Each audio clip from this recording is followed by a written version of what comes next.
tu na hian rule chawm a kan awm a hei rule chawm khawming put chan kan han tlaw dawr ani rule chawm kua chu he ti laiah hian a awm ta rule an chawm na khi rule chawm khawming put chan rule chawm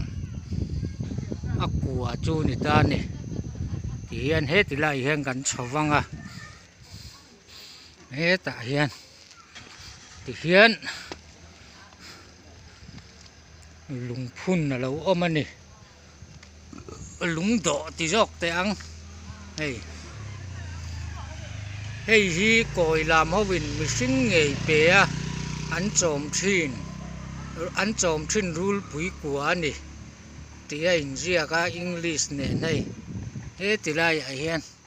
ti hian a inziak bawk a ang chu thiar lo mai la kumpi nu tawng ania a kumpi nu tawng hi chu thiar lo ila hei golden jubilee ti vel uai melung he ta tian a awm bawk a tian hei hi rule awm na kua tak a khan lo ni ta ni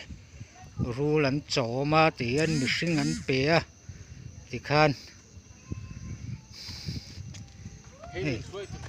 a kwa chhung ania khi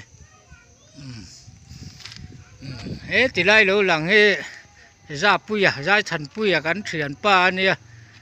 kei fanga hun rei ta ka lo oma in beng bel to a hei minan fan pui vela khi ti lai in lo lang ki rule an tha an da na an lam hual na chir ko nan tia chu ni chir ko na ni khi ti lai ki VC house ani to a ti khian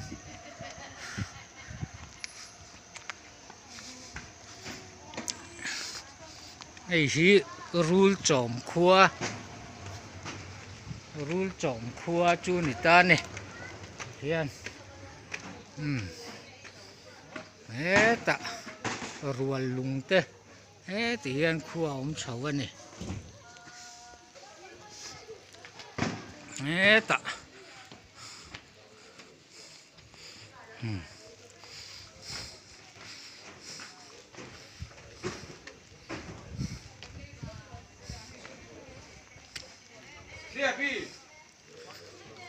he ta tang kanan la lenge